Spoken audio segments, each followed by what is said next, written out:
connection. Dan punya generasi terus ada Tuhan yang berhak disembah selain Allah, tidak akan pernah terjadi. Mustahil. Kenapa? Allah sudah menyatakan Allahu la ilaha illa. Tidak ada yang berhak diibadahi dengan benar kecuali Dia. Kemudian nama sifat Allah Al-Hayyu Al-Qayyum. Dialah adalah Al-Hayy. Apa makna Al-Hayy? Andrian, zat yang maha hidup, senantiasa hidup.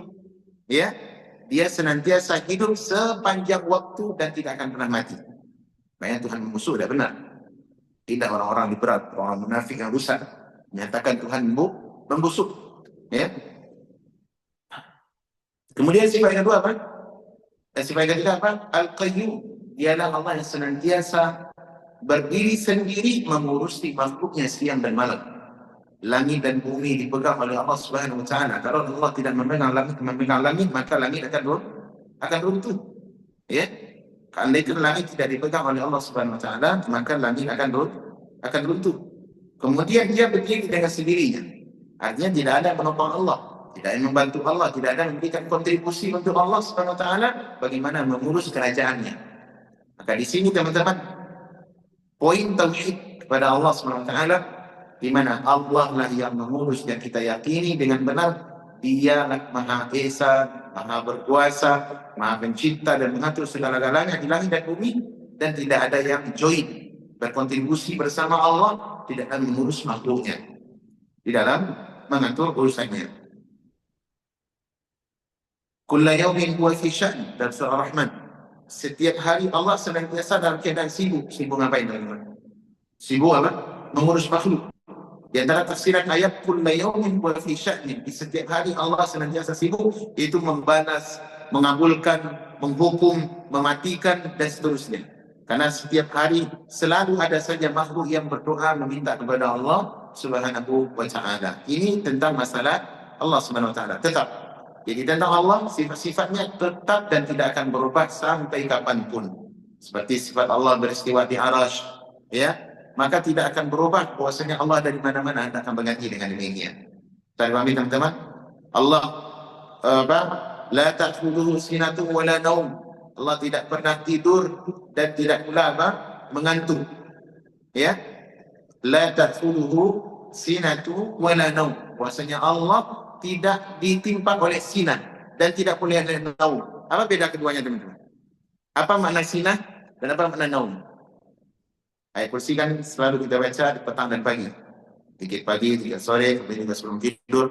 Kita disunahkan membaca apa? Ayat kursi. Allahu la ilaha illa huwal hayyul qayyum la ta'khudhuhu sinatun wa la naum.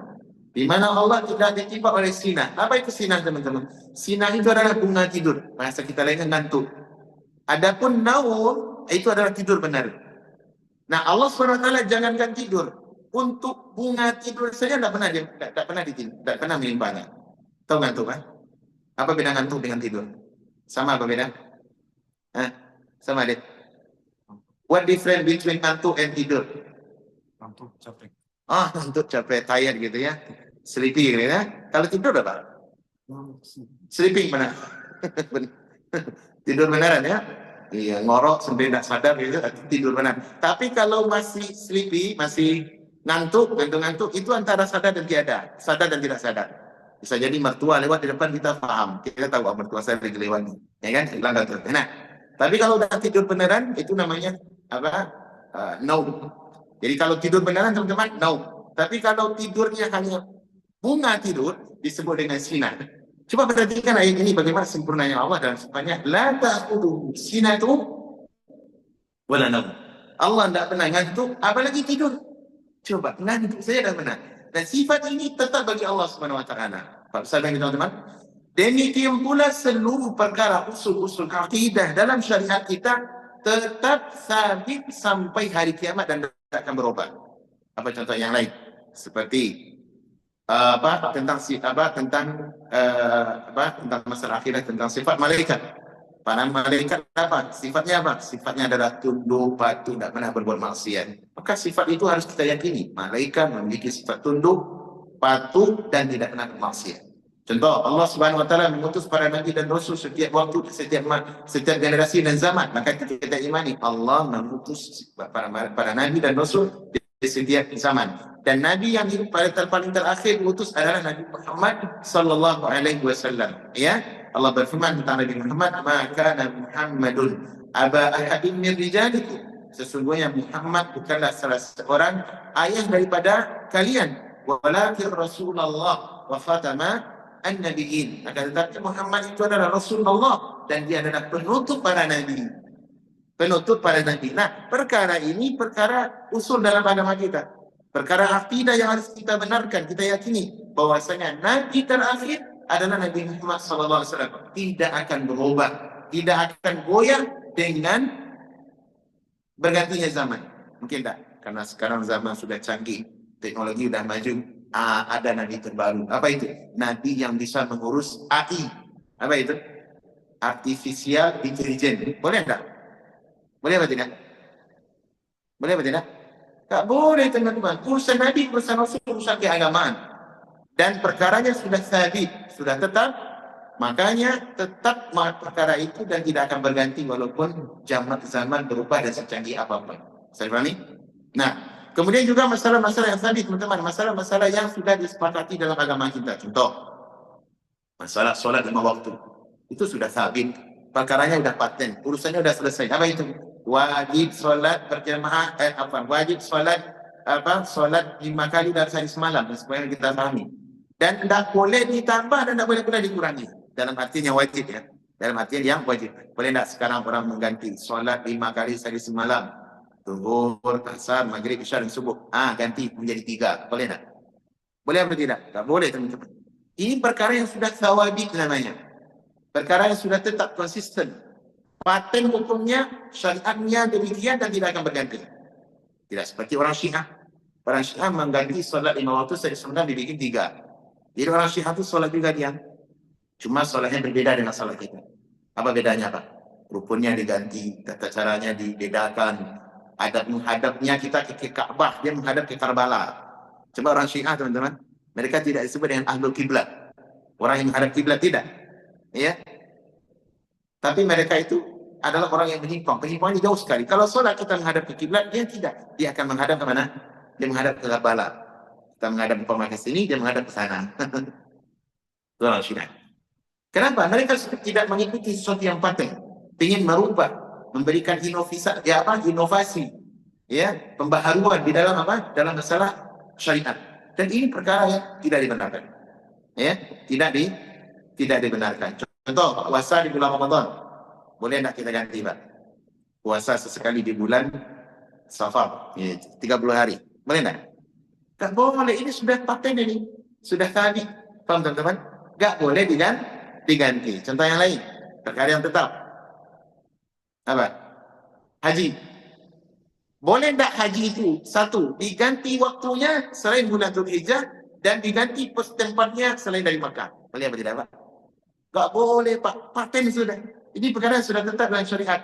Kalau ada orang pengen mengganti haji, sebagaimana baru diusulkan di sebagian orang di Indonesia, haji sekarang kayaknya tidak perlu, tidak mesti di bulan Dzulhijjah. Ini kan orang-orang berat ya. Tidak perlu dan mesti di bulan Dzulhijjah. Kapan dong? Misalnya bulan Rajab gitu, di bulan Syawal gitu, haji. Boleh tak? Tak boleh, teman-teman. Al-hajju asyhurun ma'lum. Sesungguhnya haji itu adalah sudah ditetapkan di bulan yang sudah diketahui. Kapan itu? Bulan Dzulhijjah. Tak boleh diundurkan, tak boleh walau apapun yang akan terjadi. Yang namanya haji tetap waktunya di bulan Dzulhijjah. Sekarang tempatnya tetap tempat berubah. Boleh nak kita mengadakan improvisasi, manajemen pembaharuan dalam syariat. Itu kan ada pula dalam skripsi gitu kan, atau disertasi sebuah improvisasi syariat. Boleh tak? Tak boleh, teman-teman.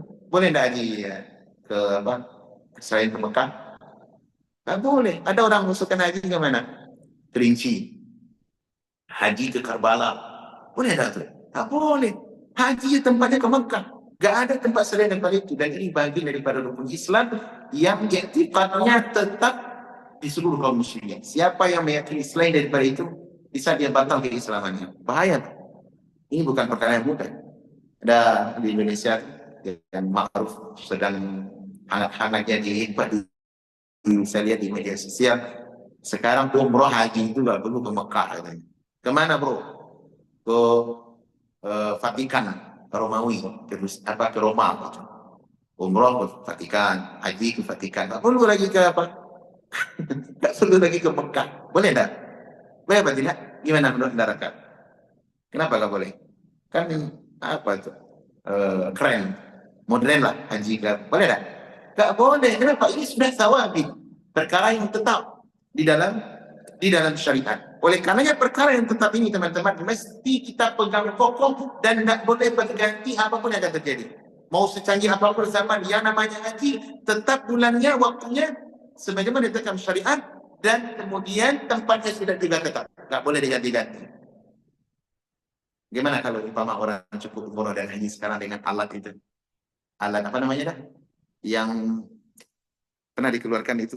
Dia bisa melihat seluruh situs-situs tempat peribadatan di ibadah haji dan umroh di Mekah. Kita cukup pasang di sini aja, dan kayak menerawang mana-mana gitu. Apa nama alat itu? VR, Apa namanya VR? virtual reality.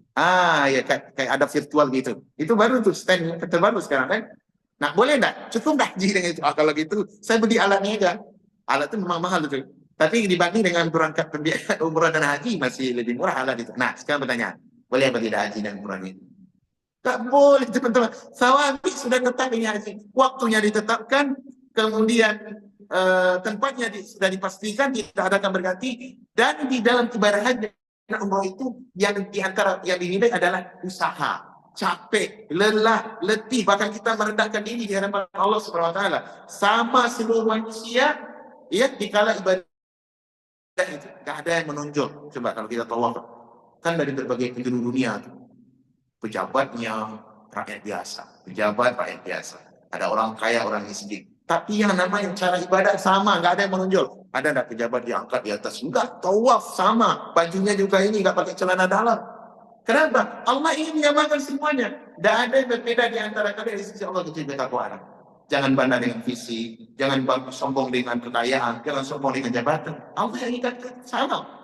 Nah, proses seperti itu tadi gak boleh digantikan dengan cara apa? Alat virtual, menerawang kemana-mana, tak boleh. Tak boleh. Kenapa? Sabit. Dan perkara sabit ini teman-teman ini disebut dengan perkara paten dalam Islam. Kita ditetapkan tidak akan berganti dengan bergantinya masa dan zaman secanggih apapun teknologi sampai hari kiamat. Tidak akan berganti. Pegang ini baik-baik.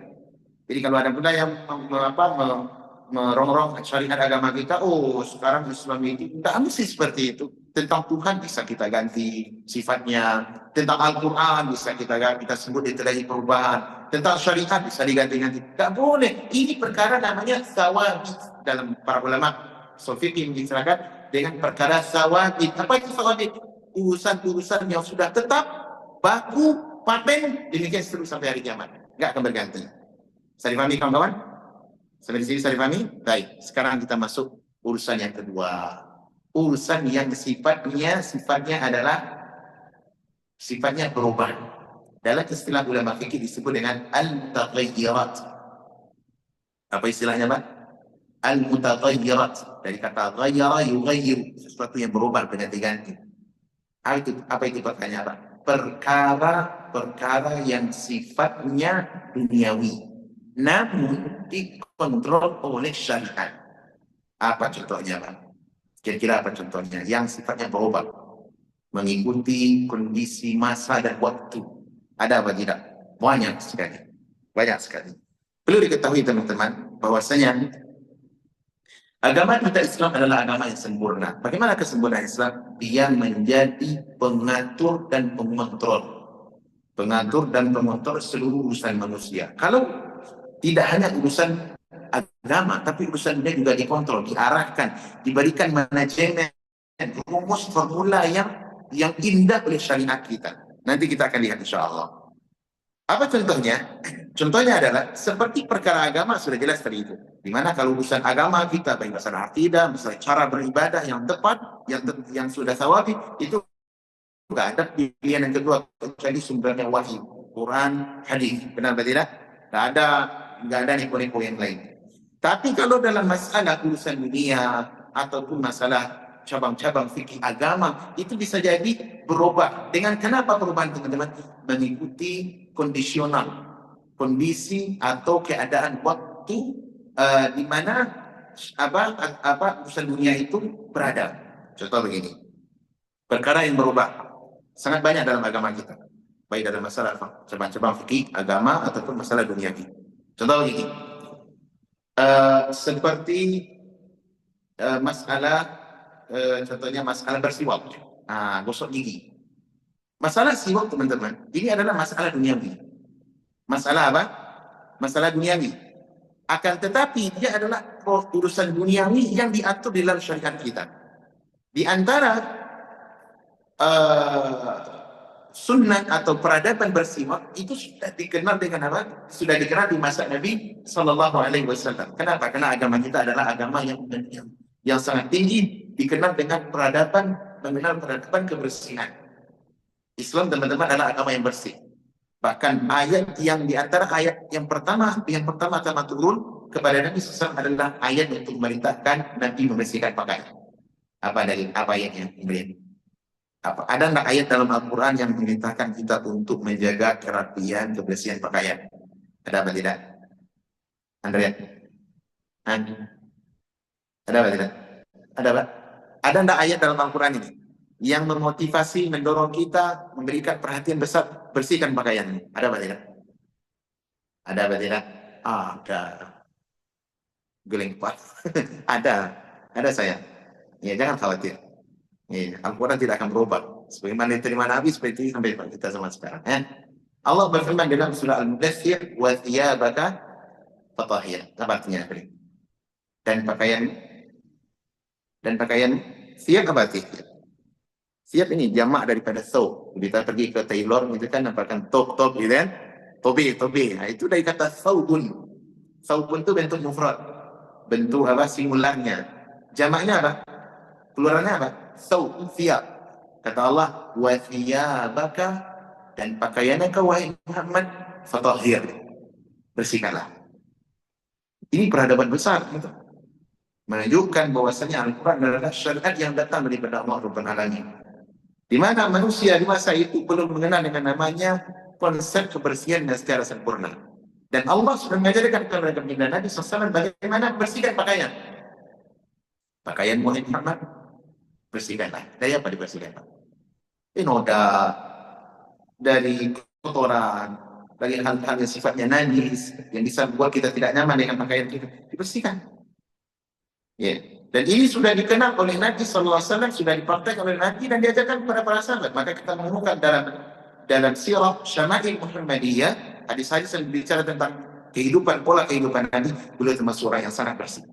Nabi adalah orang yang sangat bersih, pakaian beliau rapi. Beliau kalau mau bertamu itu bisa jenggot dulu, mau ke masjid diperhatikan oleh bininya, oleh istrinya, apakah jenggot saya sudah rapi, pakaian sudah rapi, dan dipasangkan parfum baik oleh beliau sendiri atau istrinya, pasangkan parfum di jenggot. Agar apa, Pak? Agar bersih, agar wangi, agar rapi. Iya, bertemu tamu, ada umpama delegasi menemui Nabi SAW, maka beliau menghadap ke cermin lebih dahulu, berkaca, saya sudah rapi atau belum. Baru beliau menemui siapa? Menemui tamu. Menunjukkan apa? Beliau sudah mengenal dengan peradaban kebersihan. Nah, di antara pola kebersihan teman-teman yang diperintahkan dan selalu dijaga dan diperintahkan oleh Nabi SAW adalah bersiwak, menggosok gigi. Menggosok gigi teman-teman.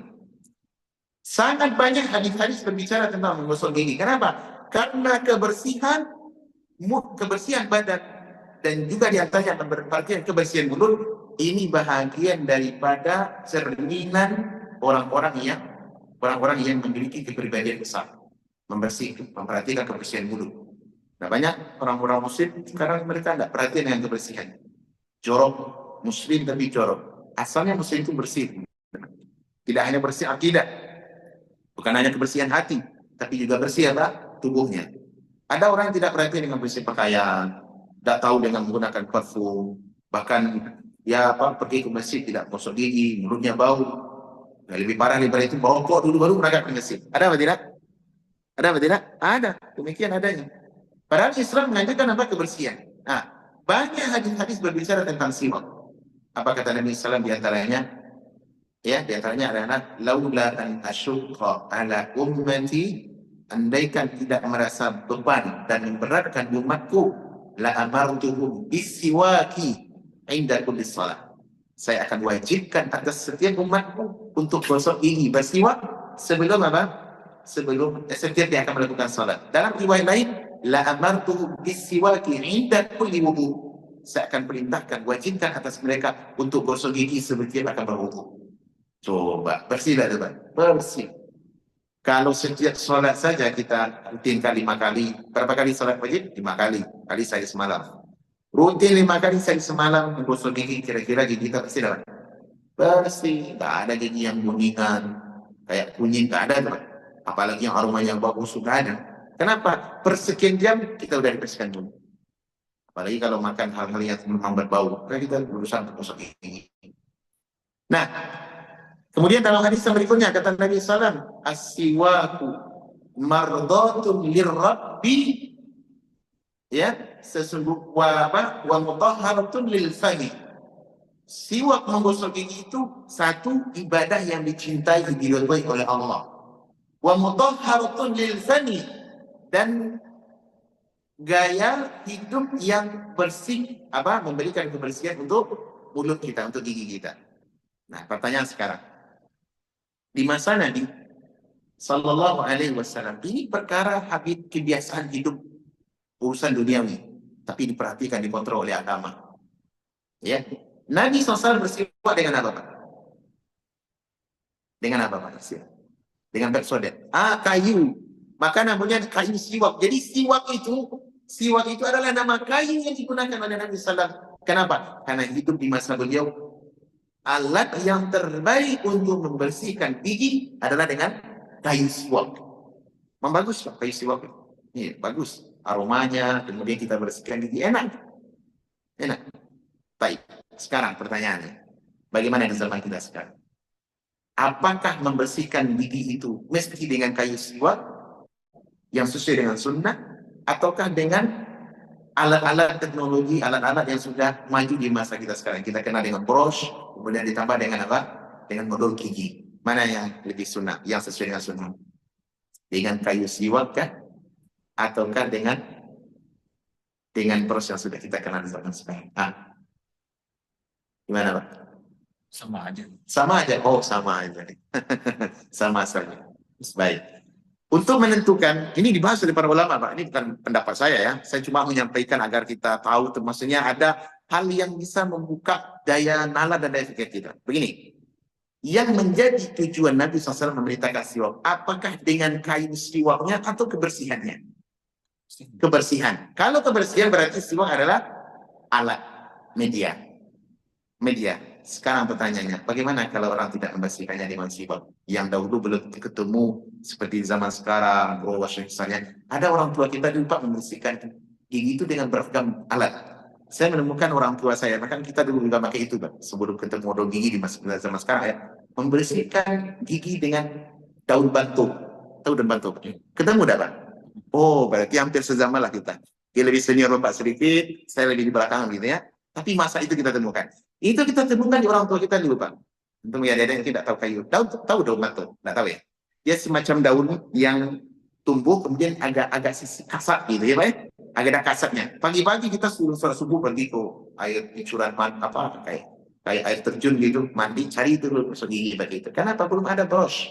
Dan saya menemukan zaman itu, apalagi Bapak dulu. Udah lebih senior daripada kita. Kita menemukan zaman itu. Nah, apa yang kita tuju, teman-teman? Apa yang kita tuju, Pak? Kebersihan. Karena tujuan kita membersihkan mulut juga, Pak, agar kita bersih. Tidak mesti apakah dengan kayu siwak, ataukah dengan apa?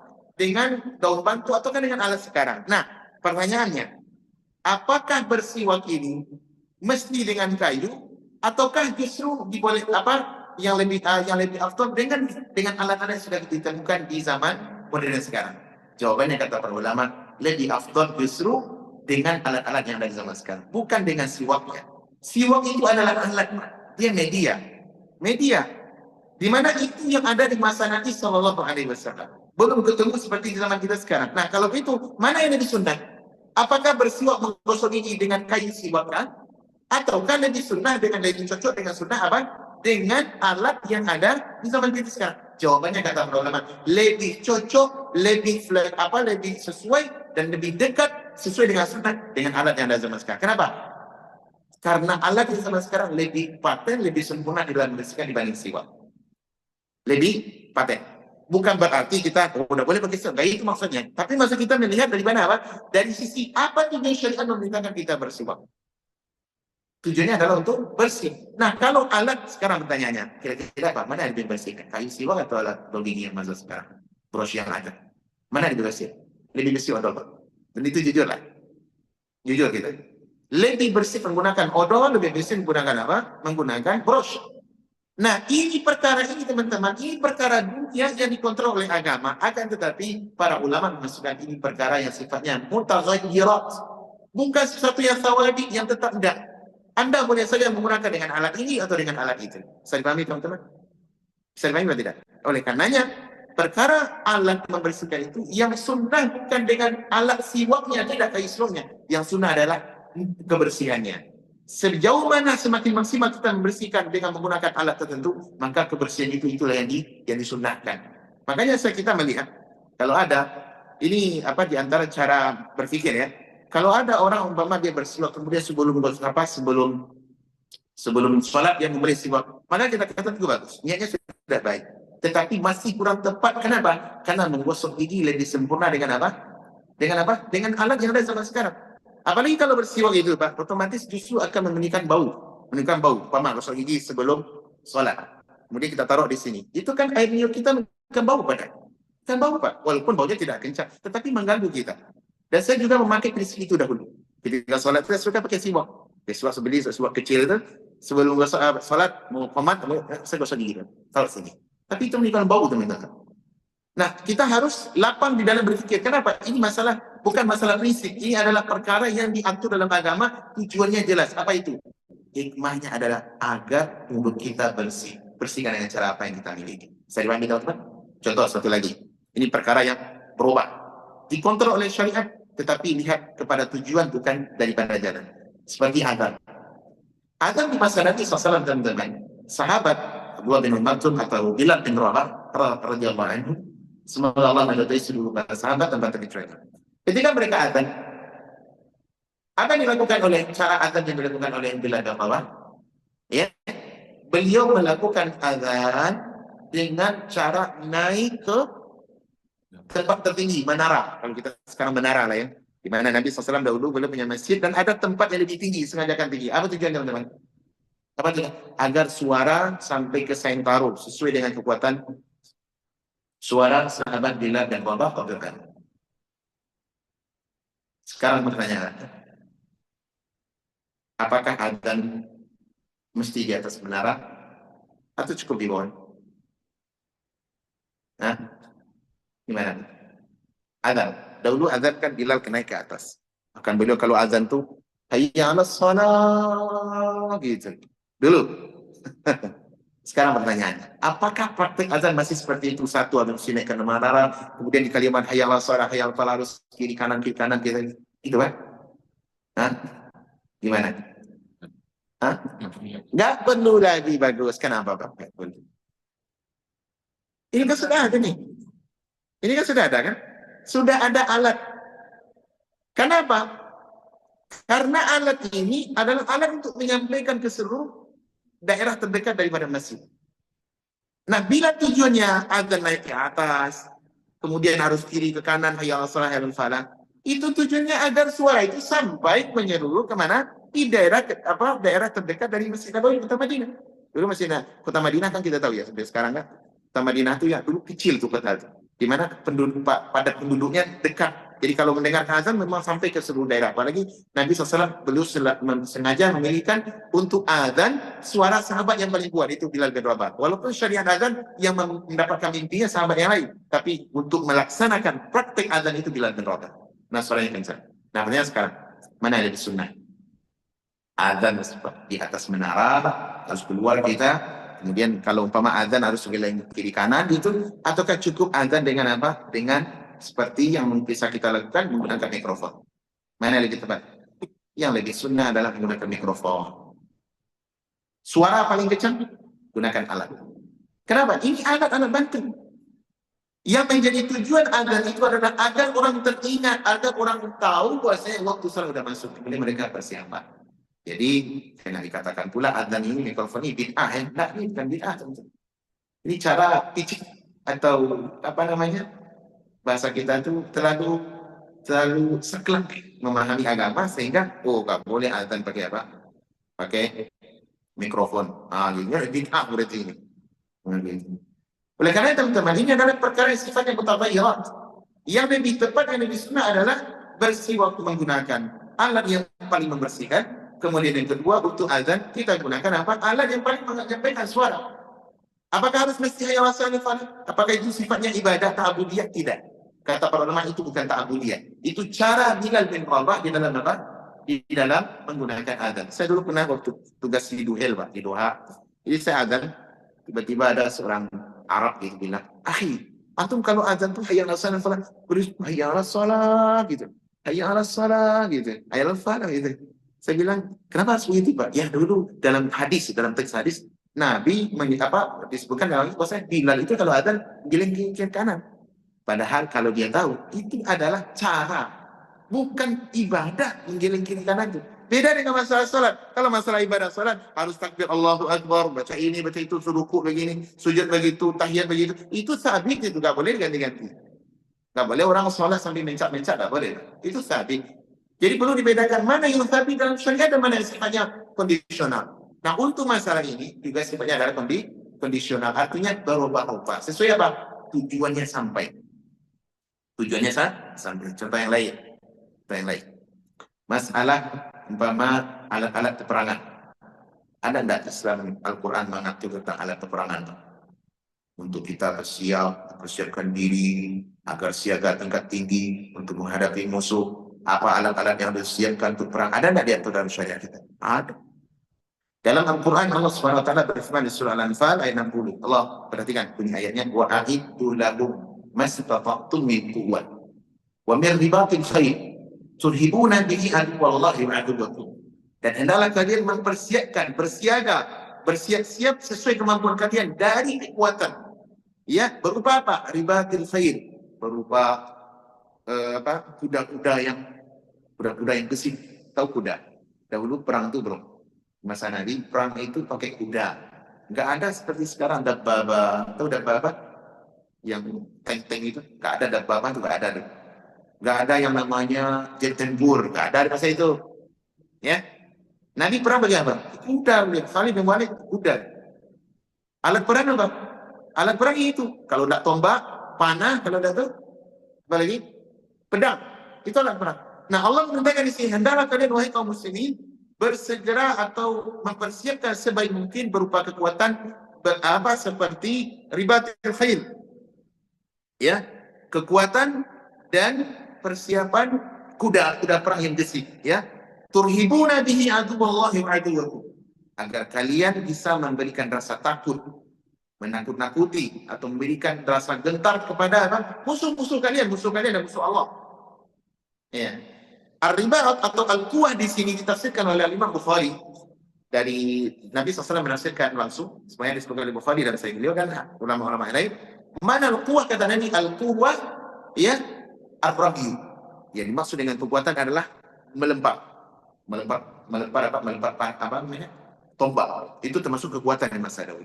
Nah, pertanyaan, apakah alat peperangan di dalam Islam hanya dibatasi untuk urusan pedang, tombak, dan anak panah?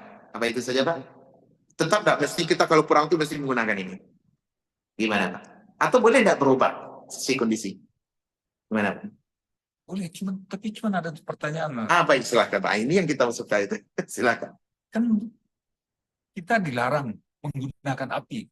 Menggunakan api? Iya. Sedangkan perang sekarang itu rata-rata tuh pakai api itu. Seperti alat peledak macam Iya. yang kerusakannya itu. Baik. Nggak bisa dikontrol. Nggak bisa kontrol. Itu pertanyaannya apa, Pak? Itu agak bimbang jadi. Oh, bimbang. Bagus. Ini di sinilah terbuka ilmu kan. Ya kalau ada kebimbangan, insya Allah bisa kita diskusikan. Ya, sejauh mana penjelasan yang terbaik dalam syariat kita. Penggunaan masalah api, teman-teman, memang tidak boleh. Nabi SAW melarang, la tu'adzibu, la yu'adzabu bin nari illa rabbun nar. Tidak boleh seseorang mengadab orang lain dengan api kecuali Rabb yang memiliki api itu. Artinya apa? Tidak boleh kita menyiksa orang dengan apa? Dengan membakar. Oleh karenanya Ali bin Abi Thalib ketika muncul fitnah Ar-Rafidhah Sabaiyah, itu Abdullah bin Sabah, orang Yahudi yang pura-pura masuk Islam, kemudian dia membuat sebuah aliran sekte di masa Ali bin Abi Thalib berupa menuhankan Ali. Anta huwa. Wahai Ali, engkau adalah dia, engkau adalah dia. Ditanya oleh Ali, wahai hakum, silakan engkau. Man ana? Siapa saya? Anta ilahuna. Engkaulah Tuhan kami, kata Abdullah bin Sabah. Geram Ali. Ali sebagai khalifah, sebagai pemimpin, maka dikumpulkanlah army-arminya untuk ngapain? Ngumpulin kayu bakar. Disebutkan dalam Ibnu Katsir dan Al-Bidayah wa Nihayah, katanya, "Falamma ra'aitu amra munkaran hajaztu nari wa da'awtukum hura." Ketika aku melihat kesesatan yang dibawa dalam Nabi Sabah ini, perkara yang mungkar, maka aku mempersiapkan army-army itu menyusun kayu bakar, kemudian aku basarkan api dan aku tangkap semua Abdullah bin Sabah dan pengikutnya. Tujuannya apa? Dibakar. Memang dilakukan oleh Ali bin Abi Thalib. Kenapa? Ini adalah kemungkaran yang tidak pernah ada di masa ini. Masa Ali dituhankan? Ini terjadi terus sampai masa hingga hari ini. Syiah Rafidhah menuhankan Ali dan ulama-ulama mereka. Perkara itu, Ali menangkap Abdullah bin Sabah, tapi tidak hanya Abdullah bin Sabah, melainkan diri dengan beberapa kawannya. Sebahagian pengikutnya sempat dibakar oleh Ali. Lalu datanglah Abdullah bin Abbas, wahai Ali, sekiranya saya di posisi Anda, artinya saya sebagai khalifah, andaikan, maka saya tidak akan menyiksa mereka dengan api. Tapi disiksa dengan lain, dibunuh, dipenggal, misalnya. Kenapa? Karena setelah mendengar Nabi SAW bersabda, la yu'adzab bin nari illa rabbun nar. Tidak boleh menyiksa manusia dengan api, kecuali Rabb yang memiliki api. Artinya Allah yang berhak menyiksa manusia di neraka, di akhirat nanti dengan api neraka. Pertanyaan sekarang, bagaimana dengan alat-alat sekarang, alat peledak, bom nuklir, kemudian orang terbakar dengan seperti itu? Apakah dia termasuk kelarangan hadis tadi? Kalau begitu gimana, Pak? Masuk dapat? Jawabannya adalah tidak masuk. Kenapa? Yang dilarang itu membakar langsung dari awal dengan apa? Dengan api. Itu yang dilarang oleh syariat. Adapun efek daripada, walaupun bukan berarti ya Pak ya, bukan berarti, ini perlu difahami, jangan salah paham. Walaupun kita tidak membenarkan orang-orang perang di zaman sekarang, kan sekarang memang perang tidak fair Pak. Beda zaman dahulu. Dulu perang itu fair. Kalau zaman sekarang kan tidak fair. Apa bedanya zaman sekarang dan dulu Pak? Kalau zaman dahulu orang-orang memang fair ya. Artinya face to face, yang kuat bisa mengalahkan yang lemah, yang pintar bisa mengalahkan yang cepat, yang sigap bisa mengalahkan yang lambat gitu. Masa sekarang enggak. Orang lemah sekalipun bisa membunuh orang kuat, benar tidak? Wanita Yahudi itu saya lihat dengan pistolnya, dia bisa mengumpulkan 15, 10, 20 laki-laki. Dibuka bajunya pakai celana pendek, kemudian diikat ke belakang dengan apa? Dengan adakan senjata. Para orang-orang Zionis yang itu membantai atau meledakkan bom di mana-mana, itu kan banyak yang meninggal. Padahal yang melihat itu kan karena bencong, banci, make up, siapa gitu kan banyak tadi itu. Dan tidak fair sekali. Kita tidak membenarkan perbuatan itu. Islam mengatur apa? Kalau mau perang-peranglah dengan cara yang fair, dengan cara yang sehat. Tetapi sekarang kita berada di zaman di mana teknologi berkembang. Nuklir itu adalah salah satu alat yang digunakan untuk berperang. Di mana nuklir ini, maka dimasukkan dikiaskan oleh para ulama, dikiaskan dengan apa? Alat-alat senjata untuk perang yang ada di masa Nabi Sallallahu Alaihi Wasallam. Jadi tidak mesti kita harus menggunakan pedang dan menggunakan pedang dan tombak. Kalau itu Pak yang kita gunakan masih bersekufu dengan cara itu, maka kita akan ketinggalan. Kenapa? Yang dimaksud dan ditujukan dalam perang itu apa? Agar kita bisa setelah dalam perang ya, dalam jihad, yang dituju adalah bagaimana musuh itu mati dengan alat apapun selama tidak bertentangan dengan syariat. Apa bertentangan dengan syariat teman-teman? Contoh mutilasi. Boleh tak cara membunuh orang mutilasi? Boleh. Walaupun berapa? Nabi SAW melarang sahabat memutilasi dan tidak pernah sahabat melakukan mutilasi walaupun musuh. Yang boleh terpenggal. Kata Allah dalam surah Muhammad, fadribu unuqahu, dan hendaklah kalian dalam riwayat lain, hendaklah kalian memenggal bagian tengkuknya bagian belakang. Kalau tengkuk itu dari mana, Pak? Dari belakang, bukan dari depan. Jadi tidak disembelih di sini, tapi dipenggal dari belakang. Kenapa? Kata para ulama, ini adalah cara terbaik di dalam membunuh musuh. Nabi tidak membenarkan, syariat tidak membenarkan kita zalim dalam walaupun kepada musuh. Anda kalau mau bunuh, hukum dia dengan cara yang dibenarkan. Nah, boleh tidak membakar dengan api? Tidak boleh, Pak. Tapi kata para ulama, alat-alat zaman sekarang, semacam peledak atau apa, itu bukan apinya yang ditujukan. Walaupun imbasnya ke sana, ini adalah alat yang ditemukan di zaman sekarang, ya. Ditemukan di zaman sekarang, salah satu untuk apa? Untuk mencederakan atau menyelesaikan urusan musuh. Iya, walaupun nuklir kita sebenarnya juga tidak setuju dengan nuklir. Kenapa, Pak? Efeknya besar sekali. Nuklir, ala-ala perang, itu efeknya besar sekali. Akan tetapi itulah cara alat yang digunakan oleh manusia di zaman sekarang untuk dalam berperangan, maka Islam tidak boleh ketinggalan dalam hal ini. Boleh enggak kaum muslimin memproduksi nuklir, Pak? Boleh. Kenapa? Kita tidak membakar orang, maksudnya tidak membakar tujuannya dengan itu. Yang dilarang dalam syariat adalah membakar langsung dengan zat api. Dari awal disulut api itu, sebagaimana ashabul ukhdud dahulu buat api dalam lembah besar, kemudian dimasukkan dalam keadaan itu diharamkan dalam syariat. Tapi kalau alat peledak yang awalnya bukan api, walaupun di dalamnya ada mesin dan misalnya, sebagaimana alat yang teknologi yang maju dengan sekarang, maka ini dikiaskan oleh para ulama dengan apa?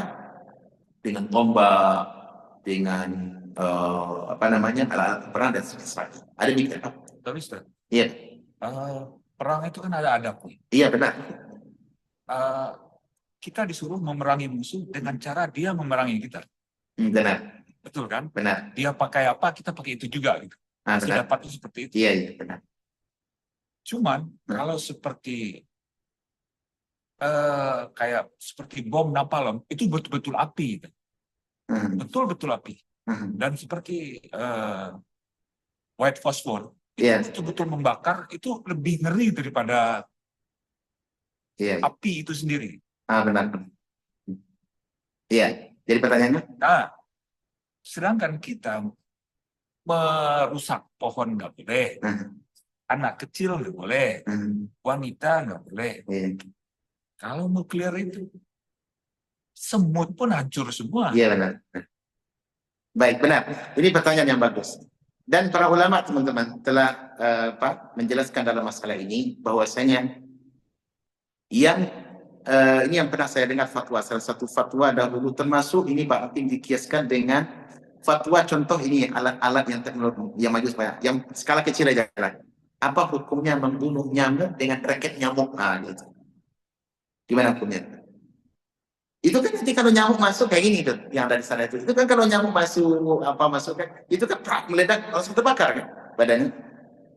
Padahal kita tidak boleh, jangankan manusia, hewan juga nggak boleh kita bakar. Boleh tidak membakar semut? Nggak boleh. Dulu ada hadis melarang kita membakar semut. Nah pertanyaannya, kata pertanyaan ini ditanyakan kepada seingat saya tuh Syekh Saleh bin Utsaimin rahimahullah, nama Saudi Arabia, sudah meninggal dunia. Ya, belum kali ditanya apa hukum membunuh nyamuk dengan menggunakan raket yang membakar gitu. Apa hukumnya?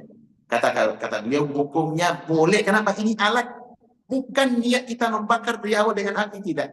Ya, membakarnya dengan listrik, ya, walaupun sifatnya terbakar, tapi itu dibolehkan. Dia tidak dihitung dengan orang yang sedang membakar.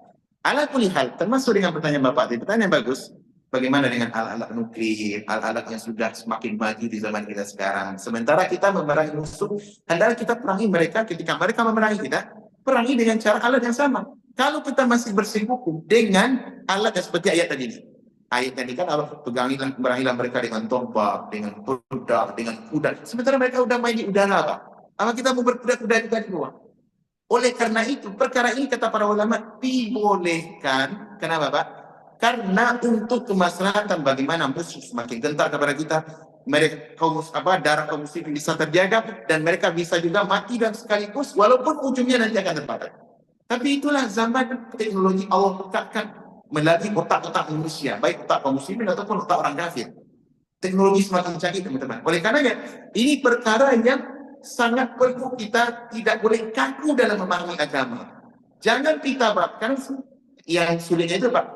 Kaum muslimin kalau tidak memahami perkara-perkara sederhana seperti ini, mereka menempatkan sesuatu perkara yang harusnya sawabit, yang tetap, yang konsisten, yang paten dibawakan kepada urusan dunia yang tadi. Oh, nggak boleh Pak, ini kan Nabi dahulu perangnya begitu, terus sekarang nggak boleh kita perang pakai jet. Kita perang gimana? Kuda saja. Tak boleh kita menggunakan alat perang pakai rudal, nuklir atau senjata AK-49 atau berapa itu. Tak boleh. Perang dengan apa? Panah dan tombak. Kira-kira gimana? Maju Islam atau mundur? Kalah kita Pak. Mau berkuda Anda dibawa orang pakai jet sambil apa? Sambil apa namanya? Sambil video gitu. Ah, ini hadiah untuk anak saya. Betul, mati semuanya ratusan orang kaum muslimin. Makanya sejatinya kita mesti mengikuti zaman dan tidak boleh saklek sebagaimana orang-orang dahulu. Di masa Nabi SAW, itu masalah alat itu adalah masalah strategi. Masalah strategi formula yang itu yang tercanggih di masa itu. Hatta Romawi dan Persia, Roma dan Persia di masa itu sebagai negara adidaya, mereka menggunakan alat yang sama. Tapi Nabi SAW justru bahkan mengambil budak-budak seperti Umar bin Khattab. Kenapa Umar bin Khattab dibunuh oleh Abu Bakar Majusi? Itu orang Persia, itu Pak Majus. Kenapa? Karena dia orang Majusi dimasukkan ke Madinah oleh Umar bin Khattab dengan tujuan terbesar apa? Agar mensuplai senjata, membuat senjata ya untuk kaum muslimin. Tapi ujungnya nanti kan Umar bin Khattab dibunuh oleh budaknya sendiri, oleh budak itu sendiri. Abu Dudu'at al-Majusi, orang kafir, Majusi dari Persia. Kenapa? Ini budak, anak muda yang pandai bikin alat senjata yang tercanggih. Bikin apa namanya? Pisau cengkok, gitu kan, pedang tajam-tajam, pandai sekali di ahli besi. Kenapa? Itulah yang terbaik. Andaikan Umar di masa itu tahu bahwasanya ada nuklir, adanya jet tempur, pastilah Umar akan mensewa orang-orang seperti itu dan diadakan di tengah kaum muslimin. Kenapa? Umar berpikir cerdas. Beliau orang yang suka dengan peradaban, menghargai teknologi dan kemajuan. Buktinya apa? Di masa Umar banyak hal-hal yang baru yang tidak pernah ada di masa Nabi. Siapa yang mendirikan KPK pertama adalah Islam. Komisi Pemberantasan Korupsi, siapa yang mendirikan pertama? Umar bin Khattab. Siapa yang mendirikan pertama sekali tahanan di dalam Islam, sejarah Islam? Umar bin Khattab. Di masa Nabi tidak ada tahanan, Pak. Yang ada itu apa? Sahabat yang musuh atau apa namanya musuh yang tertangkap itu diikat di masjid, nggak ada tahanan, Pak. Tapi di masa Umar diciptakan tahanan. Siapa yang menggaji prajurit dengan apa? Sistem kenegaraan. Prajurit army itu diberikan jatahnya setiap bulan. Resmi dari negara di masa Umar bin Khattab. Banyak perkara-perkara yang dipisahkan oleh Umar. Beliau menteri peradaban. Oleh karena itulah dua cara ini mesti kita pahami dengan baik. Untuk apa? Kita agar bisa menyesuaikan peradaban. Di satu sisi kita kokoh dengan agama kita, agama akidah sesuatu yang paten tidak boleh berubah. Walaupun nyawa akan leher kita akan putus. Yang namanya agama pertahankan. Kebenaran ya dalam artian kekokohan keusul agama. Tapi masalah peradaban kita dibolehkan dalam agama kita apa? Pelajarilah peradaban, ikuti peradaban itu dengan baik. Dengan batasannya apa, Pak? Selama tidak bertentangan dengan syariat. Kalau bertentangan dengan syariat, tinggalkan. Tidak boleh kita ikuti peradaban sekarang, musik-musik, bikin kasino, bikin diskotik, tempat maksiat, tempat perzinaan, free sex. Itu kan peradaban orang kafir. Boleh tidak kita pakai itu, Pak? Tak boleh, haram. Tapi kalau peradaban umpamanya mengikuti belajar ilmu komputer, ilmu sains, teknologi, matematika, kimia, boleh apa enggak? Boleh. Bahkan itu dianjurkan. Kaum muslimin mesti ada yang fakih tentang itu. Mesti ada yang ahli di bidang itu. Agar apa? Agar kita dihargai musuh. Allah mengatakan apa? Turhibuna bihi aduwallah wa aduwakum. Agar kalian membuat gentar musuh-musuh Allah dan musuh kalian. Maka saya sarankan metode pendidikan perlu saya sering ingat. Metode pendidikan yang dipakai oleh Nabi SAW adalah bukan metode seklek, metode yang sempit, gaya jahiliyah, tidak. Beliau mengajarkan agar para sahabat mengikuti apa? Mengikuti tren modernisasi dalam masalah apa? Dalam masalah peradaban. Buktinya apa, Pak? Para sahabat itu diarahkan oleh Nabi SAW bukan satu keadaan, tidak, Pak. Tapi Nabi pandai mendidik para sahabat sesuai dengan bakat mereka masing-masing dan diarahkan dengan corak yang tren, yang terbaru di masa itu. Contoh, ketika Khalid bin Walid masuk Islam. Khalid bin Walid, teman-teman, itu bukan ahli agama, tidak. Beliau bukan seperti Abdullah bin Abbas, seperti Abdullah bin Mas'ud dalam kemahiran agama, tidak. Beliau bukan seorang penghafal Quran. Tapi ketika Khalid bin Walid masuk Islam, apa yang diperintahkan oleh Nabi? Beliau menggunakan kepakaran dan kepakatnya Khalid dalam masalah strategi militer. Dan Khalid tetap digunakan oleh Nabi untuk memimpin sariyah atau komunitas-komunitas perang atau angkatan-angkatan perang ke Romawi, ke Persia, itu diutus oleh Nabi SAW siapa? Khalid bin Walid. Kenapa? Bakatnya di sini. Jadi Nabi tidak perintahkan Khalid, wahai Khalid, kamu terlambat masuk Islam ni, gak becus kamu, dan telah masuk Islam, ayo duduk masjid, belajar baca Quran, hafal Quran, belajar agama terus. Tak perlu tinggalkan militermu. Dah lama. Ada gitu Nabi juga. Nabi justru memberikan apa? Khalid, Anda adalah bagus, maka dipuji oleh Nabi. Saiful bin Suyufillah. Saifullah al-Maslul. Khalid, engkau adalah pedang Allah yang terkudus. Sehingga semakin pede, semakin semangat Khalid melejitkan bakatnya di bidang militer. Sehingga jadilah Khalid bin Walid yang kenal sejarah militer yang sangat hebat adalah militer Khalid bin Walid. Demikian pula seorang sahabat yang bernama Zaid bin Thabit. Zaid bin Thabit sama-sama seorang anak muda. Anak muda, tapi masuk Islam. Dan dia menghafal Al-Quran. Ketika di Madinah, dibawa oleh ibunya ke Masjid Nabawi. Wahai Rasulullah, ini anak saya. Dia sudah hafal beberapa surah dari Al-Quran. Tahu malah bilik dia gunakan. Apa yang ditangkap oleh Nabi? Nabi menangkap ini anak cerdas. Anak kecil, kalau perang tak cocok, Pak. Tak cocok ini perang. Tapi mesti memberikan kontribusi hebat. Peran yang besar di dalam Islam untuk mengajar Muslim. Apa yang dilakukan Nabi? Wahai Zaid, pergilah ke kampung Yahudi, pelajari bahasa Ibrani dan bahasa Suriania. Kenapa? Nabi tidak pandai bahasa itu. Nabi tidak pandai bahasa itu. Nah, mesti ada di antara kaum muslimin yang mengikuti yang mengetahui bahasa mereka apa tujuannya. Kalau ada dakwah bisa disampaikan ke dia melalui Zaid Mudi. Kalau ada mereka mengirim surat atau membuat makar, kita bisa memahami, ini mereka mau melakukan ini. Karena Nabi bertetangga dahulu dengan Yahudi di Madinah, Bani Quraidah, Bani Qainuqa, Bani Nadir. Nabi tidak menyatakan, Zaid, kamu hebat hafal Quran ini. Ayo sempurnakan hafalan Quran 30. Enggak, Nabi menggunakan bakat yang ada. Yang anti dalam masalah dalam diplomasi, masalah lihai melobi seperti Amr bin As. Masuk Islam terlambat, Pak. Tapi Nabi melihat ada bakat, ada potensi, ada talent lah. Orang sekarang tahu talenta yang dia miliki ini bagus. Kalau ini digunakan bermanfaat untuk Islam nih. Akhirnya Amr bin As digunakan sebagai diplomasi untuk melobi orang Yahudi, orang Nasrani, orang Persia, orang Romawi. Siapa pembicaranya? Amr bin As. Kemudian juga Mus'ab bin Umair pandai dalam retorika, dalam berdakwah, diutus untuk masuk ke mana? Ke kota Madinah.